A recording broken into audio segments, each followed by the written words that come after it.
आज की वीडियो में हम ये बात करने वाले हैं कि जो हमने पिछली वाली वीडियो को एंड किया था कि टाटा स्टील पर हमने स्टॉप लॉस तो डिसाइड कर लिया था, पर टाटा स्टील पर एंट्री करनी है तो कौन से कॉल ऑप्शन को बाय करके कौन से कॉल ऑप्शन को सेल करना है, जो कि हमने बात करी थी कॉल स्प्रेड में। कौन सी कॉल स्प्रेड में? डेबिट की कॉल स्प्रेड में। इसके साथ साथ मैंने आपको कहा था कि हम दो स्टॉक पर और डिस्कशन करेंगे, एक है अशोक लेलैंड और दूसरा है एशियन पेंट्स। अशोक लेलैंड की क्या खास बात है कि अशोक लेलैंड भी बिल्कुल पैटर्न में रेडी है। और एशियन पेंट्स का मैंने एग्जांपल क्यों लिया है, क्योंकि एशियन पेंट्स जो है वो इस जगह पर स्ट्रक्चर अभी बनाया नहीं है। हमें यह ध्यान रखना है कि कौन सा स्टॉक हमें डिसाइड करना चाहिए जो कि स्ट्रक्चर को बनाए। तो एशियन पेंट्स जो है सिर्फ मैंने एक एग्जांपल ले लिया है ताकि आप एकदम से गलत एंट्री ना ले। मैं आपको स्टॉक्स को टेक्निकल बेसिस पर भी वेरीफाई करा रहा हूं, जिससे क्या होगा कि आप ये सही तरीके से अंदाजा लगा पाओगे कि हाँ, अगर हम कॉल ऑप्शन का ट्रेड ले रहे हैं, कॉल ऑप्शन को सेल करके, तो कौन से स्टॉक का हमें इस्तेमाल करना चाहिए। और मैं सीधा आपको लेके चल रहा हूं ट्रेडिंग व्यू पर, जहां पर हम ये डिसाइड करेंगे कि हमें कॉल ऑप्शन कौन सी वाली बेचनी है, क्या पैटर्न बनने पर बेचनी है और हमारा स्टॉप लॉस क्या होगा। ये मैंने आपको पिछली वाली वीडियो में सिर्फ एक ऊपरी तौर पर बताया था, अब अपन इसको बिल्कुल बेसिक डिटेल में डिस्कस करेंगे।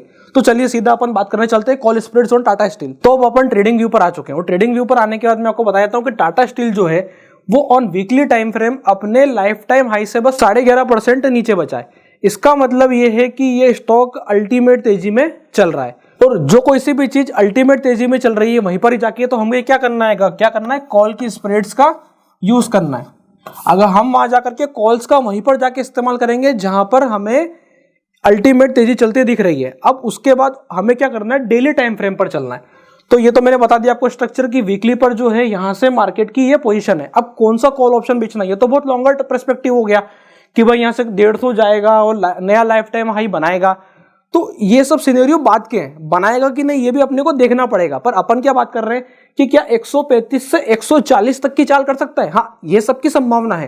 तो जब हम कॉल स्प्रेड्स की बात करते हैं तो मैंने आपको उस पिछली वाली वीडियो में भी ये बताया था कि कॉल स्प्रेड्स मतलब हम आने वाले 5-7 दिन के सिनेरियो में से 3-4 दिन अगर तेजी होने वाली है तो उस 3-4 दिन का मोमेंटम हमें फटाक से पकड़ना है।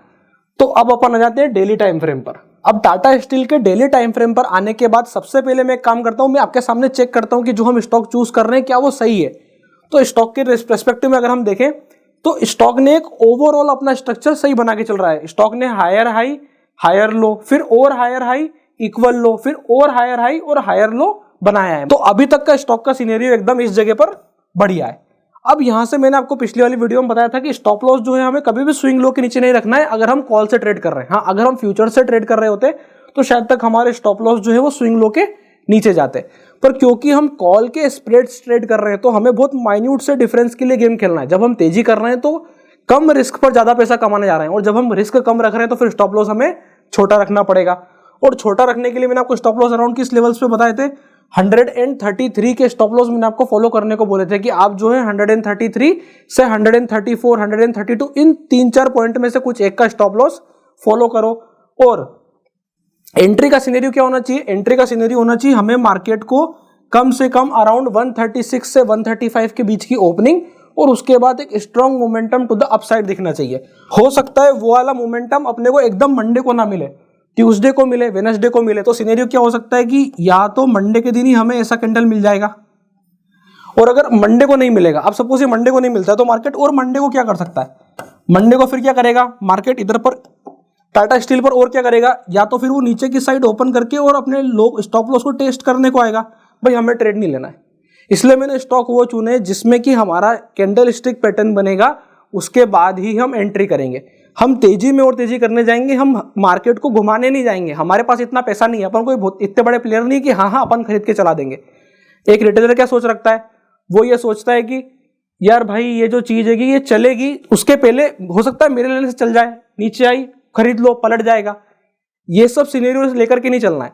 अपने को कौन सा सिनेरियो लेना है कि यहां पर जब तक इस जगह पर जब तक हमको एक सॉलिड ग्रीन कैंडल ना मिल जाए ऑन मंडे, ऑन ट्यूसडे, हो सकता है यहां पर 2-1 दिन का वो और पॉज ले, इसी प्रकार के 2-3 कैंडल यहां पर वो और बनाए, उसके बाद ऐसा कैंडल ले। जिस दिन भी वो ऐसा कैंडल लेगा आपको जाके क्या करना है, 138 की कॉल ऑप्शन जो है इसे बाय करना है। किसको? 138 की कॉल ऑप्शन को, और 142 की कॉल ऑप्शन को सेल करना है। इससे हमारी जो है स्प्रेड बन जाएगी। अब ये कोई ट्रेड का रिकमेंडेशन नहीं है कि आप जाकर के ट्रेड सीधा बाय कर लो, ये अपन बात कर रहे हैं एक लर्निंग पर्सपेक्टिव की हाँ अगर हम चार्ट पर ऐसा देखते हैं तो हमें इस तरीके से सोचना चाहिए। ऐसे ही हम अशोक लेलैंड पर भी सोचेंगे और ऐसे ऐसे एन नंबर ऑफ स्टॉक्स है अपने पास। F&O में से 150 से 180 स्टॉक है जिनमें से कम 100 में इतना बेहतरीन वॉल्यूम है कि हम सब पर कॉल स्प्रेड्स, पुट स्प्रेड्स और डिफरेंट स्प्रेड्स ट्रेड कर सकते हैं। एक साथ 7 8 स्टॉक्स की स्प्रेड्स चल सकती है। तो वो डिपेंड करता है कि आपके सोचने का नजरिया मार्केट को कैसा है। तो इस वक्त जो टाटा स्टील पर पोजीशन बनती है वो क्या बनती है कि 138 की खरीदी, 142 की बेच दी। अब इसका क्या प्रॉफिट और लॉस होगा वो अपन थोड़ी देर में ऑप्स्ट्रा पे चल के समझ रहे हैं, पर इसके पहले एक बार अपन जो है अशोक लेलैंड की स्टडी और कर लेते हैं। तो अब अपन आ चुके हैं अशोक लेलैंड के वीकली टाइम फ्रेम पर। अब अशोक लेलैंड के वीकली टाइम फ्रेम पर आने के बाद हमें ये पता चलता है कि यहाँ पर अशोक लेलैंड अपना नया लाइफ टाइम हाई बनाने के बाद कम से कम 3 महीने से ज्यादा यहाँ रुक चुका है। और उसके बाद जो एक फेस कंसोलिडेशन का होता है, एक बड़ी तेजी करने के बाद जो है एक स्टॉक कंसोलिडेशन के फेस में जाता है, जो कि मैंने आपको प्रीवियस वाली वीडियो में बताया, वो लगभग पूरा कर चुका है। पर ये किस पर कर रहा है, वो वीकली पर। अब अशोक लेलैंड के डेली पर आने के बाद हमें ये दिखाई देता है कि अगर आप चार्ट को थोड़ा जूम आउट करके देखो, जूम आउट करके मतलब ऐसा जूम आउट करके नहीं, अपने माइंड में हमें चार्ट इमेजिन करना आना चाहिए। क्या होता है जब हम निरंतर चार्ट को बार बार देखते हैं और बार बार देखते ही चले जाते हैं तो हम अपने आप ही वीकली से डेली में क्या चेंजेस आ रहे हैं उसको समझ पाते हैं। तो जैसे वीकली में अभी हम क्या देख रहे थे कि प्राइस जो है वो मर्ज होकर के एक साथ हमको बड़े फॉर्मेट में नीचे से ऊपर तेजी दिखा रही थी। अब डेली पर क्या हो गया, ये साइडवेज हो गई, पर एक्चुअली में साइडवेज नहीं है। हम ध्यान से देखेंगे तो ये कैसी दिखाई दे रही है, स्ट्रक्चर हमें कैसा दिख रहा है, स्ट्रक्चर हमें इस फॉर्मेट का दिख रहा है कि ये प्राइस जो है ऐसी चली है, उसके बाद हाई बनाने के बाद आज में यहाँ पे ऐसा कंसोलिडेट कर रही है। तो एक्चुअल स्ट्रक्चर अशोक लेलैंड का ये है। ये हमें क्या बताता है, ये बताता है हमें कि भाई यहाँ पर जो है वेज फॉर्मेशन, ट्रायंगल फॉर्मेशन, अपन जो बोलना चाहे बोल सकते हैं, टर्म्स की कोई दिक्कत नहीं है। हमें ये पता होना चाहिए कि बस हमें करना क्या है किस पैटर्न पर। तो ये जो पैटर्न बन रहा है यहाँ का, इसका जैसे ही ब्रेकआउट होगा यहाँ पर फिर से हमें नए हाइस देखने को मिल सकते हैं। तो उस नए हाई की शुरुआत क्या इतने दिन के रेड कैंडल की कंसोलिडेशन के बाद हो सकती है क्या, उसी के लिए ही हमने यहाँ पर क्या ट्रेड प्लान किया है, उसी के लिए ही अपन ने यहाँ पर ये ट्रेड प्लान किया है। उसी के लिए ही लर्निंग पर्सपेक्टिव से यहाँ पर क्या ट्रेड प्लान होना चाहिए और क्या स्टॉप लॉस होना चाहिए, उसी की ही हम बात करेंगे। तो अशोक लेलैंड में हमें सबसे पहले स्टॉप लॉस समझ लेना है। क्या होता है, ट्रेड में जाने से पहले सबसे पहले एक चीज क्लियर होना चाहिए कि भाई पहले हमारा रिस्क सेट होना चाहिए, उसके बाद जहां जाना है वहां जाया जाए। तो स्टॉप लॉस पहले बात करेंगे। तो स्टॉप लॉस जो है, ये जो बड़ी वीक वाला कैंडल अगर आपको दिखाई दे रहा है, तो ये जो बड़ी वीक का कैंडल है जो इसने बनाया है, ऐसा ही अगर एक नीचे और मार देता है तो हमारा ट्रेड ही खत्म हो गया, तो हमें ट्रेड लेना ही नहीं है। क्योंकि मैं आपको कौन से चार्ट पे लेके आया हूं, मैं आपको उस चार्ट पे लेके आया हूं जिसमें कि हमें एक सॉलिड कैंडल मिलेगा, तो हमें एंट्री सेटअप ढूंढना है। तो अभी तो हमें वो कैंडल दिखाई दे नहीं रहा है, हो सकता है वो मंडे या ट्यूसडे में हमें कैंडल दिखाई दे। तो जिस भी टाइम पर इस वाले कैंडल के लो आउट हो जाते हैं तो हम क्या करेंगे, अपने ट्रेड को एग्जिट करेंगे। अगर हमने एंट्री ले ली है तो, और अगर पहले ही दिन यानी मंडे ट्यूसडे में ही अगर मार्केट नीचे खुल जाता है तो हमारे लिए ये फिर एंट्री का पॉइंट था ही नहीं। तो एंट्री बनेगी कैसे, एंट्री कब बनेगी, अगर यहां से स्टॉक घूम करके 2 एक ग्रीन कैंडल बनाता है तो हम एंट्री के बारे में विचार करेंगे। अब एंट्री होगी तो हमारे लिए स्ट्राइक प्राइस क्या होना चाहिए जिसमें कि हम बुल कॉल स्प्रेड लगा सकें। तो अशोक लेलैंड के लिए जो मुझे समझ में आई वो थी 177.50 की कॉल ऑप्शन और 182.50 की कॉल ऑप्शन। अब ऐसा क्यों, दोनों के बीच का डिफरेंस 5 रुपए है और अशोक लेलैंड का जो डेली मोमेंटम है लगभग वो 3 रुपए के आसपास का हो जाता है जब वो बड़ा मोमेंटम करता है। और अगर अशोक लेलैंड छोटा मोमेंटम करता है तो वो 1 रुपए के अंदर में भी अपने डे की चाल को खत्म कर देता है। तो उस हिसाब से ध्यान में रखते हुए अगर हम 2-3 दिन तक वेट कर पाए और हमारा स्टॉप लॉस स्ट्राइक ना हो और हमें थीटा डीके का कम लॉस हो, इसके लिए मैंने कॉल ऑप्शंस को ज्यादा दूरी पर नहीं रखा है। तो अब यहां से अपने को ये तो पता चल गया कि हमें किस किस स्टॉक के लिए क्या स्टॉप लॉस फॉलो करना है। अब अपन एक बार ऑप्स्ट्रा पे चलते हैं और ये देखते हैं कि स्प्रेड्स में हमें प्लस माइनस कितना हो रहा है, ताकि हम ये समझ पाएंगे कि हाँ ये स्ट्रेटेजीज में रिस्क कम और रिवॉर्ड ज्यादा होते हैं। अब यहां पर आपके सामने ऑप्स्ट्रा पर टाटा स्टील का पे ऑफ ग्राफ है। जैसा कि मैंने आपको बताया था वीडियो की स्टार्टिंग में कि हम 138 का कॉल ऑप्शन बाय करने वाले हैं और 142 का हम साइमल्टेनियसली सेल करेंगे। तो 138 का कॉल ऑप्शन हमने बाय किया और 142 का साइमल्टेनियसली सेल किया है।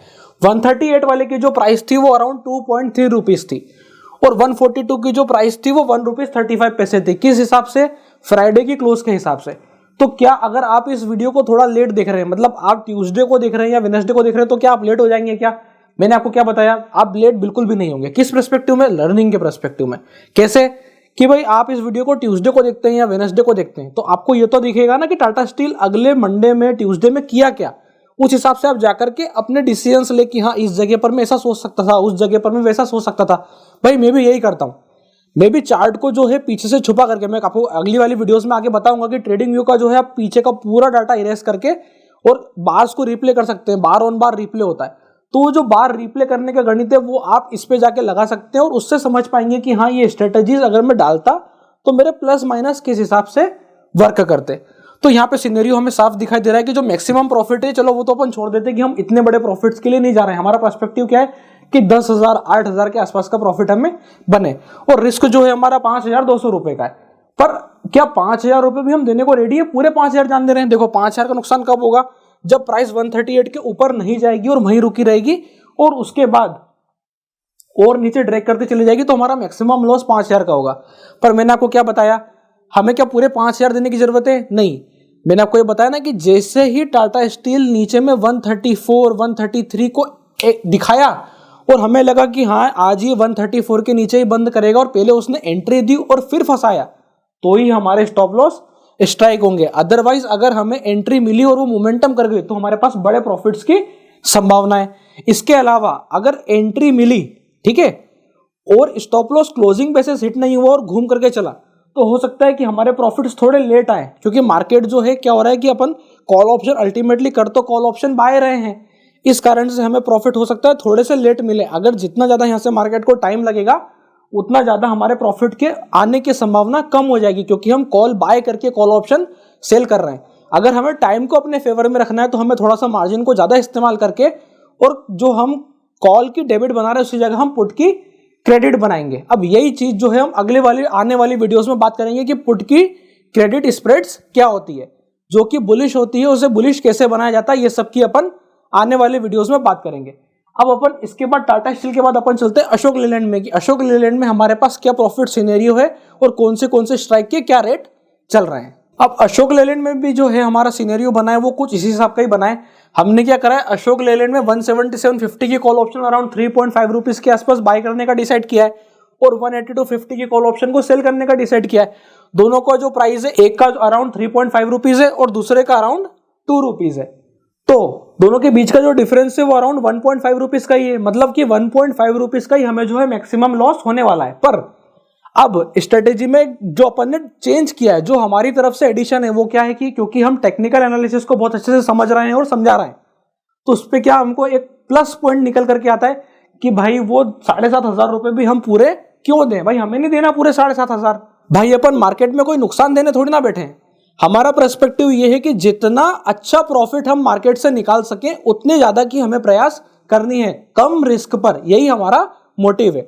उसी मोटिव को आगे बढ़ाते हुए अपन ने क्या करा है, मैंने आपको पहले भी बोला था और मैं फिर से ये वाली बात रिपीट करूंगा कि कॉल ऑप्शन को बेचने से हमें एक चेन रहता है किस चीज का, कि भाई ये प्राइस वहां तक पहुंचेगी और मैं जल्दी प्रॉफिट बुक नहीं करूंगा, मैं 1,000 रुपए 2,000 रुपए लेके नहीं निकलूंगा। अगर यहां पर मुझे 17,000 रुपए का पोटेंशियल दिखाई दे रहा है तो मुझे 8,000 किसी भी कंडीशन में टच करना है। इस पर्सपेक्टिव के साथ में हम कॉल स्प्रेड्स को ट्रेड कर रहे हैं और आने वाली वीडियोस में अगर हम पुट स्प्रेड्स को ट्रेड करेंगे तो भी हमारा मोटिव यही होगा कि हमें प्रॉफिट अधिक से अधिक लेना है। तब हम प्रोबेबिलिटी हमारे केस में और ज्यादा इंक्रीज करेंगे। तो अभी के लिए अशोक लेलैंड में भी आपको ये सिनेरियो पता है कि जैसे ही प्राइस एक बार अगर पॉजिटिव ओपनिंग देगी तो हमें एंट्री दिखाई देगी, तो हम उस हिसाब से एंट्री के बारे में सोचेंगे। पर अगर हमें एंट्री मिली ही नहीं और प्राइस ने एग्जिट कर दिया, या हमें एंट्री देने के बाद और बाद में लॉस जैसे ही हमारे लेवल्स के नीचे निकला वैसे ही हम उसको एग्जिट कर देंगे। हमें पूरे 7,500 रुपए नहीं देने, जहां पर भी हमारा लॉस 3,000 या 4,000 से ज्यादा बढ़ जाएगा हम वहीं पर एग्जिट करने के बारे में विचार कर लेंगे। तो इसी के साथ ही मैं आपको बताना चाहूंगा कि अपन ने कॉल की क्रेडिट स्प्रेड्स को लगभग पूरा फिनिश कर दिया है। अब इसकी एप्लीकेशंस आपको आने वाले 2-3 दिन के अंदर में और क्लियर हो जाएगी और आप इसे पूरे जनवरी के मंथ तक भी अगर इस वाली वीडियो को देख रहे हैं, आप फरवरी के मंथ में भी इस वाली वीडियो को देख रहे हैं, तो आपको एक चीज बिल्कुल क्लियर रखनी है कि आपके पास पुराना डाटा अवेलेबल है। आप जाओ जाकर के चेक करो कि अच्छा इस वाली कॉल पे ऐसी एंट्री हो सकती थी, अच्छा इस जगह पे फ्यूचर की ये स्थिति थी, अच्छा यहां से ये वाला ऐसा ग्रीन कैंडल बनता क्या। तो इस हिसाब से जब आप देखोगे तो आप बहुत बारीक तरीके से समझ पाओगे कि हाँ इस जगह से टेक्निकल बेसिस पे ऐसा देखेंगे तो ये वाली कॉल ऑप्शन को शॉर्ट करके इतना पैसा बनाया जा सकता है एक स्प्रेड के डिफरेंस से। अगर आप इसी प्रकार का और शानदार कंटेंट देखना चाहते हैं तो प्लीज इस चैनल को सब्सक्राइब कर दीजिए और इस वीडियो को लाइक कर दीजिए, ताकि ये वीडियो जितने अधिक लोगों के पास पहुंचेगी उनको उतना ज्यादा बेनिफिट होगा। किसके पर्सपेक्टिव में? एक स्ट्रेटेजी तो सबको पता होती है, पर एक स्ट्रेटेजी का सही एप्लीकेशन कम लोगों को पता चलता है। उस एप्लीकेशन को सही तरीके से अप्लाई करना कैसे, एक गेम को सही तरीके से प्ले करना कैसे, एक शॉट को सही तरीके से मारना कैसे, वही चीज के बारे में अपन यहाँ पर बात कर रहे हैं। तो इसके लिए बिल्कुल आपको अच्छे से इस चैनल के साथ जुड़ना पड़ेगा। तब तक के लिए आपका कीमती समय देने के लिए बहुत बहुत धन्यवाद।